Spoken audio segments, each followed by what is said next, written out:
नमस्कार, आप देख रहे हैं दूरदर्शन समाचार। आपके साथ मैं हूं पराक्रम सिंह शेखावत। बताएंगे आपको इस वक्त की बड़ी और महत्वपूर्ण खबरें।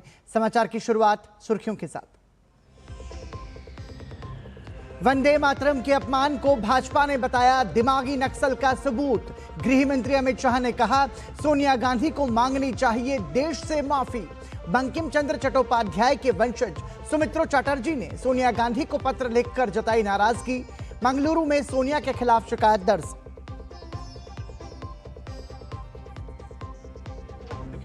केंद्रीय गृह एवं सहकारिता मंत्री अमित शाह ने राजस्थान के चित्तौड़गढ़ और अलवर में विभिन्न विकास परियोजनाओं का किया शिलान्यास और लोकार्पण। निम्बाहेड़ा में पूर्व प्रधानमंत्री अटल बिहारी वाजपेयी की 21 फीट ऊंची प्रतिमा का भी किया अनावरण।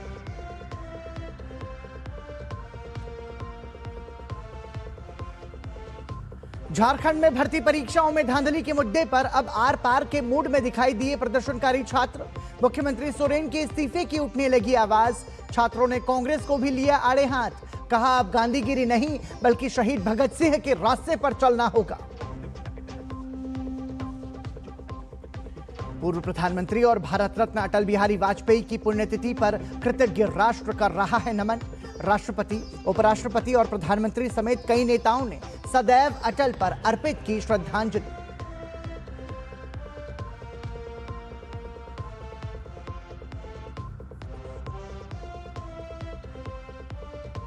और गोल्ड टेस्ट के दूसरे दिन भारत ने पहली पारी में 9 विकेट खोकर बनाए 460 रन।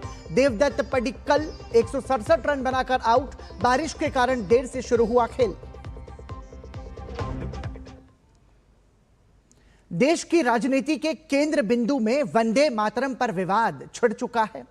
वंदे मातरम के अपमान के मुद्दे पर भाजपा कांग्रेस पर हमलावर है।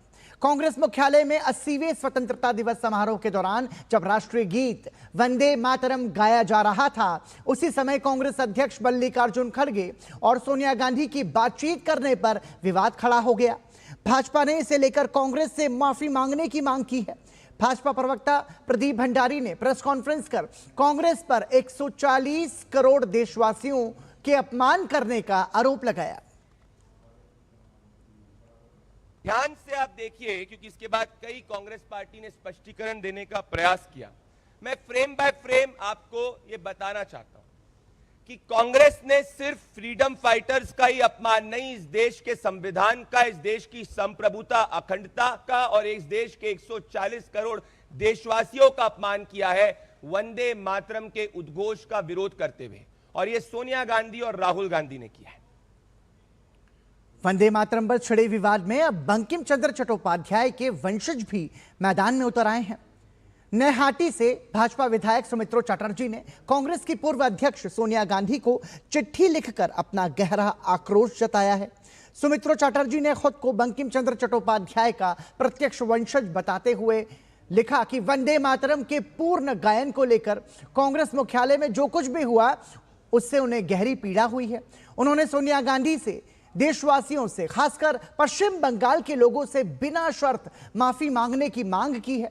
सुमित्रो चटर्जी ने अपनी चिट्ठी में वंदे मातरम के स्वतंत्रता आंदोलन से जुड़े इतिहास और बंकिम चंद्र की विरासत का विस्तार से जिक्र किया है और सवाल उठाया है कि जिस गीत ने आजादी की लड़ाई में करोड़ों भारतीयों को प्रेरित किया, उसके पूर्ण गायन को लेकर कांग्रेस नेतृत्व को आपत्ति क्यों है। यानी अब सवाल सिर्फ राजनीतिक आरोप प्रत्यारोप का नहीं है। बंकिम चंद्र के वंशज की चिट्ठी सीधे कांग्रेस नेतृत्व से जवाब मांग रही है। स्वतंत्रता दिवस के मौके पर कांग्रेस मुख्यालय में राष्ट्रगीत वंदे मातरम के गायन के दौरान कांग्रेस नेता सोनिया गांधी के कथित हाव भाव को लेकर विवाद अब पुलिस थाने तक पहुंच गया है। कर्नाटक के मंगलुरु में भाजपा नेताओं ने उर्वा पुलिस स्टेशन पहुंचकर सोनिया गांधी के खिलाफ औपचारिक शिकायत दर्ज कराई है। भाजपा नेताओं का आरोप है कि स्वतंत्रता दिवस समारोह के दौरान राष्ट्रगीत के प्रति उनके व्यवहार को लेकर गंभीर सवाल खड़े हुए हैं। राजस्थान के दौरे पर पहुंचे गृह मंत्री अमित शाह ने वंदे मातरम के अपमान वाले मुद्दे पर कांग्रेस पर प्रहार किया है। उन्होंने कहा कि सोनिया गांधी को देश की जनता से माफी मांगनी चाहिए क्योंकि सोनिया गांधी ने वंदे मातरम के साथ बंकिम चंद्र के योगदान का भी अपमान किया है। कांग्रेस ने वंदे मातरम को भुला दिया था, 150वां साल है वंदे मातरम के प्रागट्य का। हमने लाल किले की प्राचीर से मोदी जी ने वंदे मातरम को फिर से एक नया आयुष्य देने का काम किया है।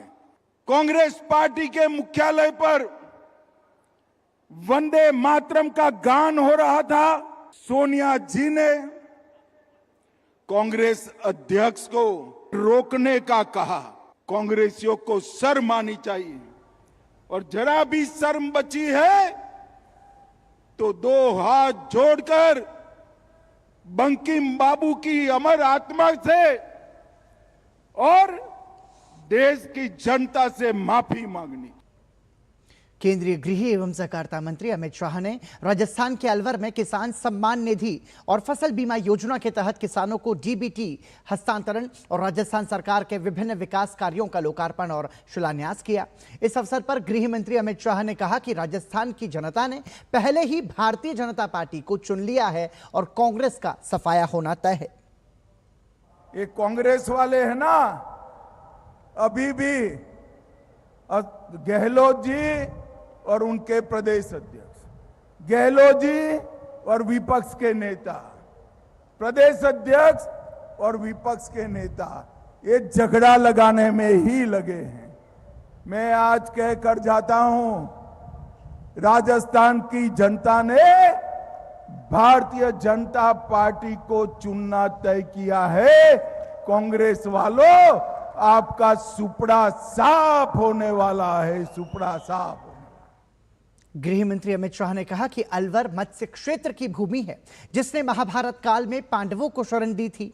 पांडवों ने अपने अज्ञातवास का समय यहीं पूरा किया था। अमित शाह ने कहा कि आज अलवर मेडिकल कॉलेज का नाम पूर्व प्रधानमंत्री अटल बिहारी वाजपेयी के नाम पर रखा जा रहा है। महाभारत काल से जिन्होंने पांडवों को आश्रय दिया, यही मत्स्य भूमि है जहां पर पांडवों ने अपना अज्ञातवास का निर्वहन किया था। मित्रों, आज अटल जी की पुण्यतिथि है। आज ही अलवर मेडिकल कॉलेज का नाम श्री अटल बिहारी वाजपेयी के नाम से घोषित हो रहा है। केंद्रीय गृह मंत्री अमित शाह ने राजस्थान के निम्बाहेड़ा में पूर्व प्रधानमंत्री अटल बिहारी वाजपेयी की 21 फीट ऊंची प्रतिमा का अनावरण किया।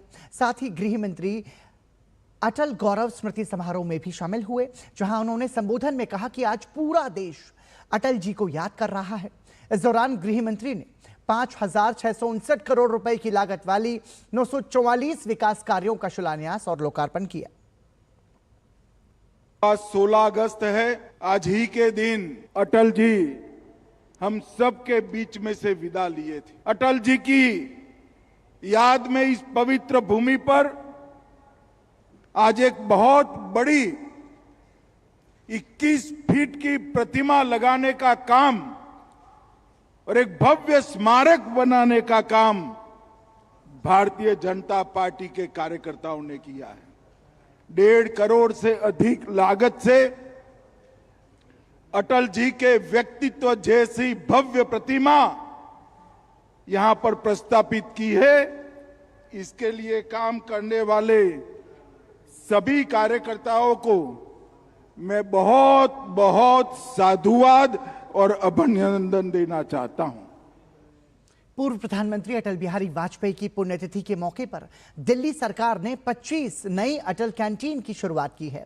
पूर्व उपराष्ट्रपति एम वेंकैया नायडू ने आज दिल्ली की मुख्यमंत्री रेखा गुप्ता की मौजूदगी में विश्वविद्यालय मेट्रो स्टेशन के पास अटल कैंटीन का उद्घाटन किया। इससे दिल्ली में अटल कैंटीन की कुल संख्या 100 हो गई है। इस मौके पर दिल्ली की मुख्यमंत्री रेखा गुप्ता ने कहा है कि पूर्व प्रधानमंत्री अटल बिहारी वाजपेयी के जन्म शताब्दी वर्ष पर दिल्ली में 100 अटल कैंटीन खोलने का संकल्प लिया गया था, जिसे अब पूरा कर लिया गया है। उन्होंने कहा कि सरकार का प्रयास है कि दिल्ली में कोई भी भूखा ना सोए और अटल कैंटीन पूर्व प्रधानमंत्री अटल बिहारी वाजपेयी को श्रद्धांजलि है। अटल जी पूर्व देश के प्रधानमंत्री अटल बिहारी वाजपेयी जी का जन्म शताब्दी शताब्दी वर्ष और हमने संकल्प लिया कि 100 अटल कैंटीन हम पूरी दिल्ली में खोलेंगे, जहाँ पे रोजाना 1000 लोगों को खाना दिया जाएगा। 100 कैंटीन के माध्यम से रोजाना 1 लाख लोग भोजन करेंगे, हर पेट भोजन मात्र 5 रुपए में। ये वो हमारा संकल्प था जिसके माध्यम से दिल्ली की जनता में एक हमारा संवेदनशील जो विचार है वो पहुंचना चाहिए था, और कोई भी इस दिल्ली राज्य में जो देश की राजधानी है भूखा ना सोए, ऐसा हमारा प्रयास था। दिल्ली के उप मुख्यमंत्री परवेश वर्मा ने एम्स के पास अटल कैंटीन का उद्घाटन किया। परवेश वर्मा ने कहा कि पूर्व प्रधानमंत्री और भारत रत्न अटल बिहारी वाजपेयी की पुण्यतिथि पर उन्हें श्रद्धांजलि देते हुए इन कैंटीन की शुरुआत की गई है। उन्होंने कहा कि अटल कैंटीन में सामान्य शुल्क 5 रुपये रखा गया है ताकि लोग स्वाभिमान के साथ भोजन कर सके। दिल्ली में 100 अटल कैंटीन हमारी शुरू हो चुकी है।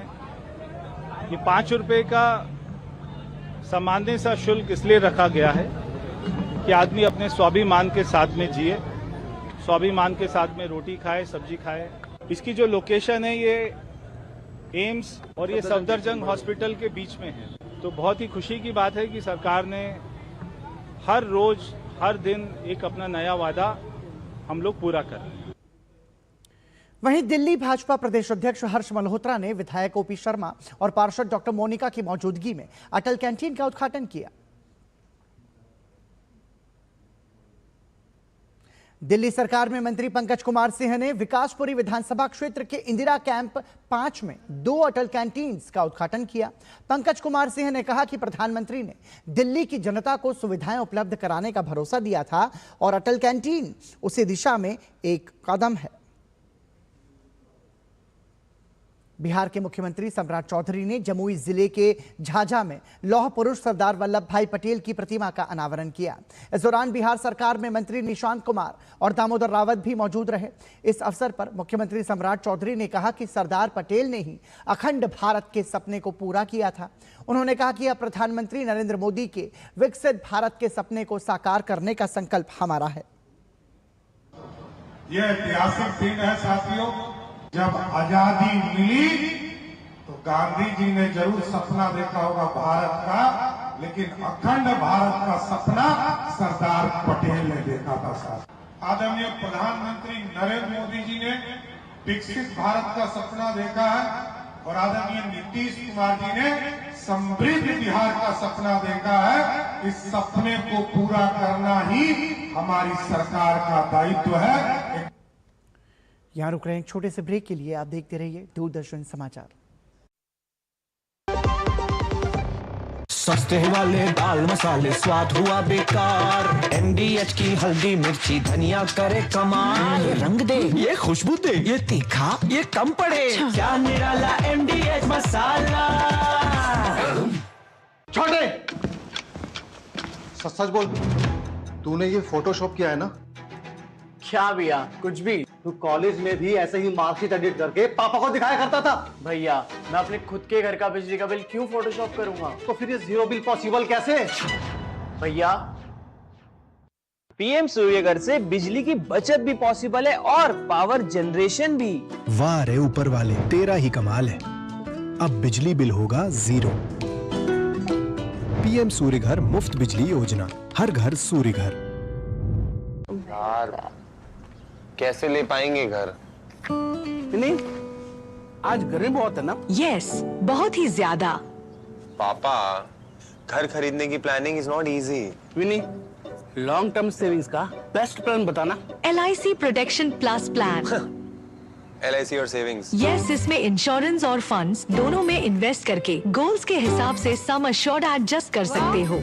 LIC protection plus plan, future insured, growth assured. बोल बोल के थक गया। क्या हुआ? नया किड बैग चाहिए। तो पहले कैप्टन से बोलो, नहीं सुना तो मैनेजर से। करेक्ट। तो ऐसे ही पहले शिकायत बैंक से करें, 30 दिनों में जवाब या समाधान ना मिलने पर CMS पोर्टल पे शिकायत करें। तो पहले बैंक फिर CMS पोर्टल, नहीं तो शिकायत होगी नामंजूर। चले ले आ गया ना किड बैग। RBI कहता है पहले अपना बैंक, फिर आरबीआई ओम्बुड्समैन। भारत की सबसे बड़ी gold loan NBFC Muthoot finance से गोल्ड लोन लीजिए और फिर देखिए सोना क्या नहीं कर सकता। कॉल कीजिए 1-800-313-1212। जब धरती चीर कर निकलता है लोहे का पत्थर और मिलता है मोंगिया के जोश से, फिर तपता है, पिघलता है और बनता है फौलाद। अब होता है सरिया सारी खूबियों के साथ। मोंगिया स्टील, मजबूत देश का मजबूत सरिया। गोल्डी छोले मसाले, जहाँ जाए रिश्ते बनाए। गोल्डी लाए हैं फ्रेश लॉक टेक्नोलॉजी, जो रखे मसालों को हर समय फ्रेश। मुख्य निर्वाचन आयुक्त ज्ञानेश कुमार 2 दिवसीय बिहार दौरे पर राजधानी पटना पहुंचे हैं। पटना एयरपोर्ट पर उन्हें गार्ड ऑफ ऑनर दिया गया और इसके बाद वो सीतामढ़ी के पनोरा धाम पहुंचे। यहां उन्होंने माता सीता के जन्मस्थल पर पूजा अर्चना की। पटना में ज्ञानेश कुमार ने एसआईआर और 2025 के विधानसभा चुनाव में रिकॉर्ड मतदान के लिए बिहार के मतदाताओं का आभार जताया। उन्होंने कहा कि मतदाता सूची के शुद्धिकरण का अभियान बिहार से शुरू हुआ और लोगों ने इसमें बढ़ चढ़कर हिस्सा लिया। सीईसी ने बिहार को लोकतंत्र की जननी बताते हुए कहा कि यहां के मतदाता सजग और जागरूक हैं। सोमवार को वो नालंदा जाएंगे, जहां बूथ लेवल अधिकारियों के साथ चुनाव संचालन, जमीनी चुनौतियों और मतदाताओं तक पहुंच को लेकर चर्चा करेंगे।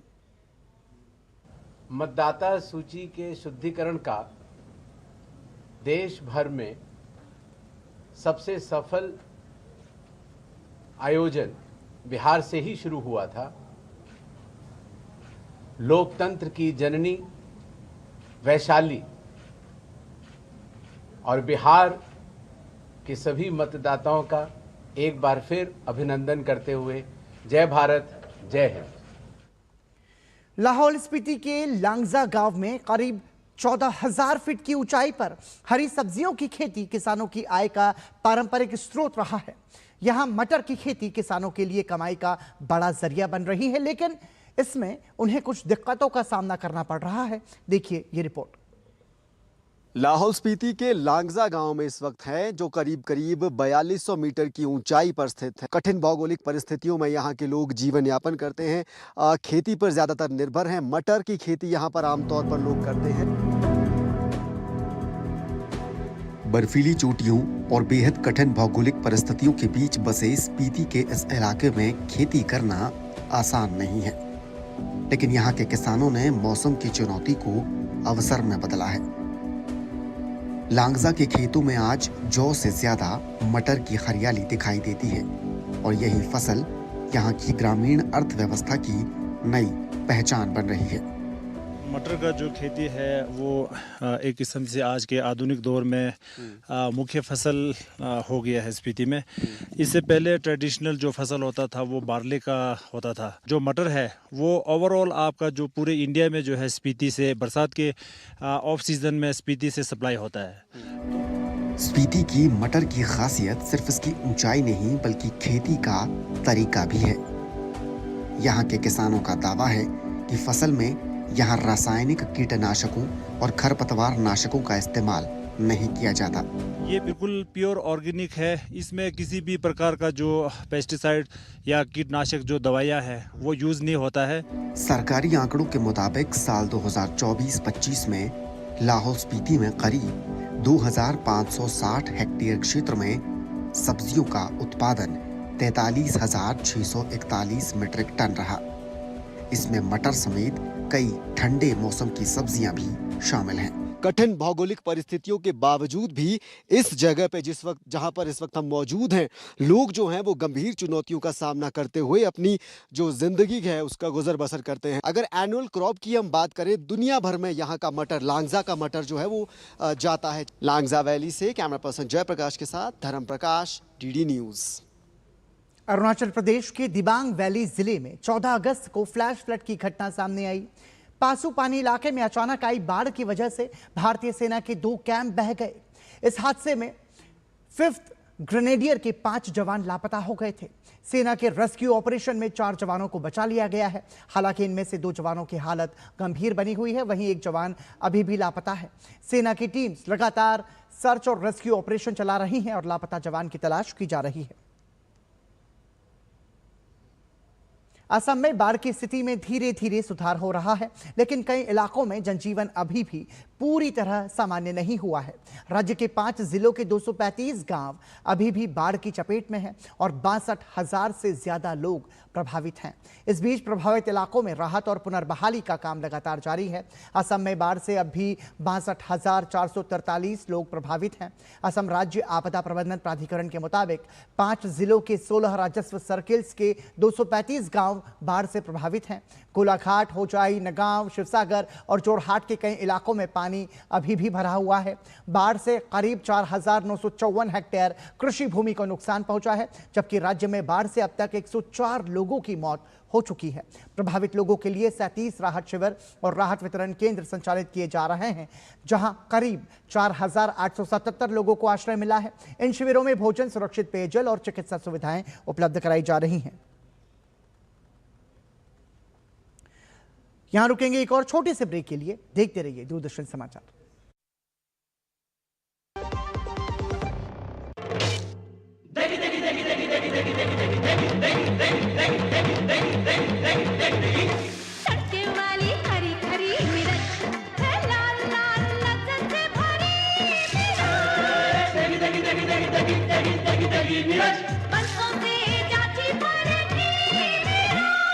MDH की देगी मिर्च, देगी मिर्च का तड़का, अंग अंग फड़का। MDH की देगी मिर्च।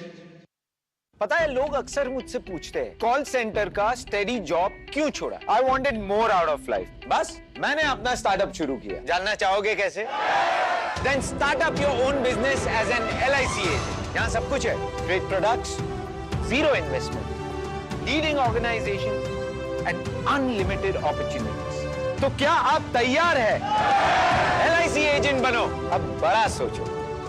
हमारी वेबसाइट पर जाएं या अपनी नजदीकी LIC शाखा से संपर्क करें। भारत की सबसे बड़ी gold loan NBFC Muthoot finance से गोल्ड लोन लीजिए और फिर देखिए सोना क्या नहीं कर सकता। कॉल कीजिए 1-800-313-1212।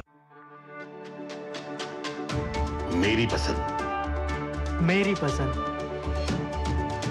मेरी पसंद, मेरी पसंद, हमारी पसंद, हम सबकी पसंद। मजबूत देश का मजबूत सरिया हो गया स्टील। जरा सी हंसी दुलार जरा सा, जरा सी अनबन प्यार जरा सा,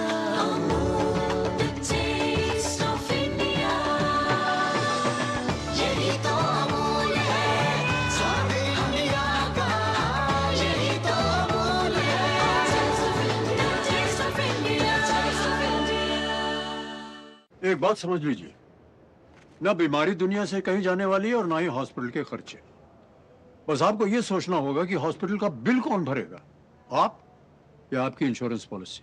आज ही पॉलिसी बाजार से हेल्थ इंश्योरेंस लीजिए। पॉलिसी बाजार पे 1 करोड़ का हेल्थ इंश्योरेंस सिर्फ 550 रुपए हर महीने से शुरू होता है। गोल्डी छोले मसाले, जहाँ जाए रिश्ते बनाए। गोल्डी लाए हैं फ्रेश लॉक टेक्नोलॉजी, जो रखे मसालों को हर समय फ्रेश। थल सेनाध्यक्ष जनरल धीरज सेठ 3 दिवसीय आधिकारिक दौरे पर नेपाल पहुंचे हैं। 17 से 19 अगस्त तक चलने वाली इस यात्रा का उद्देश्य भारत नेपाल रक्षा सहयोग को मजबूत करना और दोनों सेनाओं के बीच आपसी समन्वय बढ़ाना है। वो नेपाली सेना के चीफ ऑफ आर्मी स्टाफ और सैन्य संचालन महानिदेशक से मुलाकात कर द्विपक्षीय रक्षा मुद्दों पर चर्चा करेंगे। इसके साथ ही राष्ट्रपति भवन में होने वाले सम्मान समारोह में नेपाल के राष्ट्रपति रामचंद्र पौडेल उन्हें नेपाली सेना के मानद जनरल पद से सम्मानित करेंगे। 18 अगस्त को वो army command and staff college के प्रशिक्षु अधिकारियों को संबोधित करेंगे। 19 अगस्त को जनरल धीरज सेठ पोखरा में पूर्व सैनिक रैली में शामिल होंगे और इस दौरान वो वीर नारियों और वीरता पुरस्कार विजेताओं को सम्मानित करेंगे तथा भारतीय सेना के पूर्व सैनिकों से संवाद करेंगे। ये यात्रा भारत और नेपाल के बीच लंबे समय से चले आ रहे ऐतिहासिक, सांस्कृतिक और सैन्य संबंधों को और मजबूत करने की दिशा में महत्वपूर्ण कदम मानी जा रही है। मध्य प्रदेश के बुरहानपुर में देशभक्ति और संगीत का अनूठा संगम देखने को मिला। मैक्रो विजन अकादमी में गिनीज वर्ल्ड रिकॉर्ड धारक और बहुभाषी गायक सुचेता सतीश के विशेष संगीत प्रकल्प वंदे मातरम बियॉन्ड बॉर्डर्स का लोकार्पण किया गया। इसका विमोचन मैक्रो विजन अकादमी के संस्थापक और चेयरमैन आनंद प्रकाश चौकसे ने किया।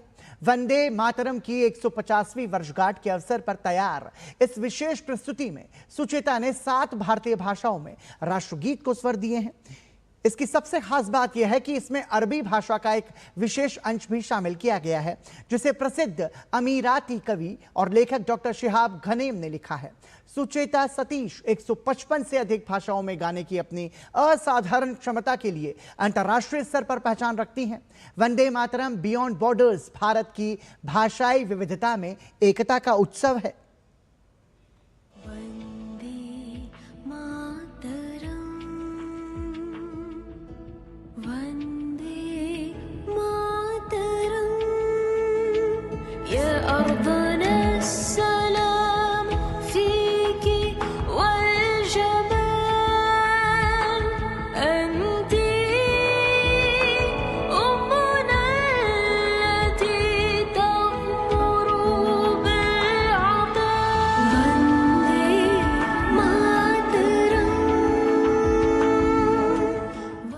जब इंडियन पीपल्स फोरम यूएई ने वंदे मातरम गाने के लिए इनवाइट किया मुझे, तभी हमने सोचा कि आई एम मल्टीलिंगुअल सिंगर, तो अपनी तरफ से हम इसको कैसे अलग से कर सकते हैं।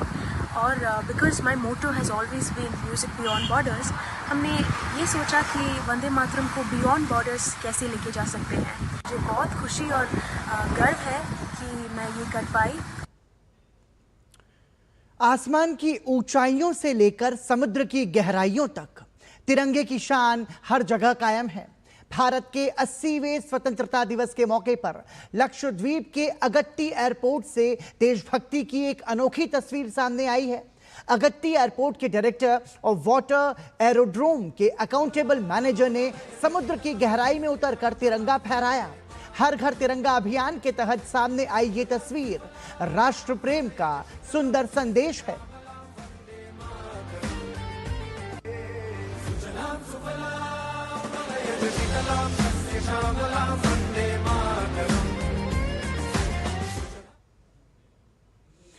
गोल्ड टेस्ट के दूसरे दिन का खेल खत्म होने तक भारत ने अपनी पहली पारी में 9 विकेट खोकर 460 रन बना लिए हैं। बारिश के कारण दूसरे दिन का खेल देर से शुरू हुआ। भारतीय टीम ने आज अपनी पहली पारी में 2 विकेट पर 288 रन से आगे खेलना शुरू किया। ऋषभ पंत 39 रन बनाकर आउट हुए, वहीं लोकेश राहुल 82 रन बनाकर पवेलियन लौटे। देवदत्त पड्डिक्कल 167 रन की शानदार पारी खेलकर आउट हुए, वहीं ध्रुव जुरेल ने 51 रन की पारी खेली। भारतीय महिला हॉकी टीम ने FIH विश्व कप में पूल डी के अपने पहले मैच में चीन के साथ 2-2 से ड्रॉ खेला। नवनीत कौर ने 8वें मिनट में मैदानी गोल दागा और स्कोर 1-0 कर दिया। चीन ने पहले क्वार्टर के अंतिम पलों में गोल कर स्कोर 1-1 से बराबरी पर ला दिया। भारतीय टीम के लिए दूसरा गोल 25वें मिनट में दीपिका ने पेनल्टी कॉर्नर पर दागा और टीम को 2-1 से आगे कर दिया। चीन ने तीसरे क्वार्टर में स्कोर को 2-2 कर दिया और इसके बाद कोई गोल नहीं हुआ और मैच 2-2 से ड्रॉ रहा। BWF विश्व बैडमिंटन चैंपियनशिप सोमवार से शुरू होने जा रही है। भारत ने 17 साल बाद इस चैंपियनशिप की मेजबानी भारत कर रहा है और 2 बार की ओलंपिक पदक विजेता PV सिंधु महिला एकल वर्ग में भारतीय चुनौती की अगुवाई करेंगी। सिंधु ने विश्व चैंपियनशिप में 1 स्वर्ण, 2 रजत और 2 कांस्य पदक जीते हैं। सिंधु आयरलैंड की 141वीं रैंकिंग वाली सोफिया नोबेल के खिलाफ अपने अभियान की शुरुआत करेंगी। वहीं पुरुष युगल वर्ग में सात्विक साईराज, रंकीरेड्डी और चिराग शेट्टी की 5वीं वरीयता प्राप्त जोड़ी से उम्मीदें रहेंगी। ये जोड़ी पहले ही 2 बार विश्व चैंपियनशिप में कांस्य पदक जीत चुकी है। पुरुष एकल वर्ग में आयुष शेट्टी के प्रदर्शन पर भी नजरें होंगी। और इसी के साथ ही समाचार में अभी के लिए इतना ही। दीजिए अनुमति। नमस्कार।